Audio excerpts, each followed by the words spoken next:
સુરત જિલ્લા કામરેજ તાલુકાના ખોલોડ વિસ્તારમાંથી 5 દિવસ અગાઉ એક 11 વર્ષીય બાળક અચાનક ગુમ થવાની ઘટના સામે આવી હતી. આ ઘટનામાં ચોંકાવનારું કારણ એ સામે આવ્યું કે બાળક મોબાઈલ ગેમમાં વધુ રચ્યું-પચ્યું રહેવાતું હોવાથી વાલીએ તેને ઠપકો આપ્યો, જેનું માથું લાગી આવતા બાળક ઘર છોડીને ભાગી ગયો. આ અંગે કામરેજ પોલીસ મથકે જાણ કરવામાં આવતા પોલીસે તપાસ હાથ ધરી. પોલીસે આ વિસ્તારમાં 70થી વધુ સીસીટીવી કેમેરા ફૂટેજ તપાસતા બાળક કામરેજ ચોકડીથી રેલવે તરફ જતો હોવાનું જણાવ્યું. વધુ તપાસમાં બાળક ટ્રેનમાં બેસતો હોવાનું કેદ થતાં પોલીસ એલર્ટ થઈ. ત્યારબાદ કામરેજ પોલીસે સુરત રેલવે આરપીઓનો સંપર્ક કરી બાળકની ભાળ મેળવવા પ્રયાસો કર્યા. આ દરમિયાન બાળક બિહાર જતી ટ્રેનમાં હોવાની શંકાના આધારે તપાસ કરતા વારાણસી રેલવે સ્ટેશન પર ટ્રેસ થયું. રેલવે પોલીસે તાત્કાલિક બાળકનો કબજો મેળવી કામરેજ પોલીસને જાણ કરી. કામરેજ પોલીસે બાળકને સુરક્ષિત રીતે કામરેજ લાવી તેના પરિવારને સોંપ્યો હતો. આ સમગ્ર મામલે કામરેજ પોલીસ સ્ટેશનના પીઆઈ આરબી ગુજાએ જણાવ્યું કે ગઈ તારીખ 21 જૂન 2026ના રોજ કામરેજના ખોલોડ વિસ્તારમાંથી એક 11 વર્ષનું બાળક ગુમ થયું હતું, જે અંગે ફરિયાદ મળી હતી. વાલીઓને ખાસ અપીલ છે કે જો કોઈ પણ બાળક મોબાઈલનો વધારે પડતો ઉપયોગ કરતું હોય તો તે બાળકને ઠપકો આપીને કે ખીજાઈને તેમને મોબાઈલની આદત છોડાવવા માટે ન કરતા બેટર વે છે કે બાળકની સાથે બાળકની જેમ તેના મિત્ર બની અને પોઝિટિવલી પ્રેમથી બાળકને સમજાવીને જો કામ લેવામાં આવે તો આ કિસ્સાઓને આપણે રોકી શકીએ છીએ.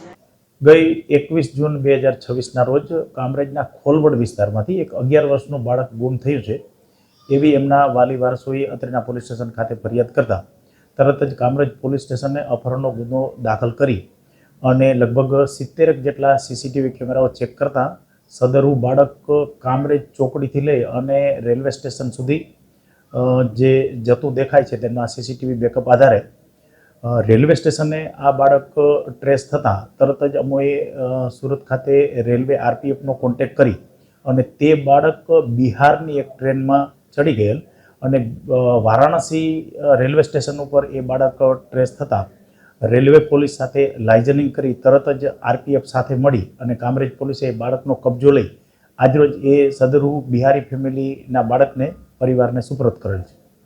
અસજ્ય આ બાળક છે તે કેટલા ધોરણમાં અભ્યાસ કરતું હતું અને ઘર છોડવા પાછળનું કારણ છે? આ બાળક છે એ 4થા ધોરણમાં અભ્યાસ કરતું હતું અને ઘર છોડવા પાછળનું કારણ આ બાળક છે મોબાઈલનો વધારે ઉપયોગ કરતું હોય અને એનું ભણવામાં મન ન લાગતું હોય. એના મા બાપે એમને મીઠો ઠપકો આપતા લાગી આવતા એ બાળકે ઘર છોડી અને જતો રહે. અત્યારે કઈ રીતનું કાઉન્સિલ કરે, કઈ રીતનું માર્ગદર્શન કરે? અત્યારે એ બાળકને મોબાઈલનો વધારે ઉપયોગ ન કરવો, એના મા બાપ જે કહે એ એમને એ પ્રમાણે એમને ભણવામાં ધ્યાન આપવાનું એ બાબતે મેં પોઝિટિવ કાઉન્સેલિંગ કરેલ છે.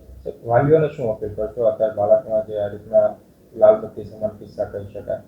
વાલીઓને ખાસ મારી એ જ અપીલ છે કે જો કોઈ પણ બાળક મોબાઈલનો વધારે પડતો ઉપયોગ કરતો હોય તો એ બાળકને ઠપકો આપીને કે ખીજાઈને એમને મોબાઈલની આદત છોડાવવા માટે ન કરતાં બેટર વે એ છે કે બાળકની સાથે બાળકની જેમ એના મિત્ર બની અને પોઝિટિવલી પ્રેમથી બાળકને સમજાવીને જો કામ લેવામાં આવે તો આ કિસ્સાઓને આપણે રોકી શકીએ.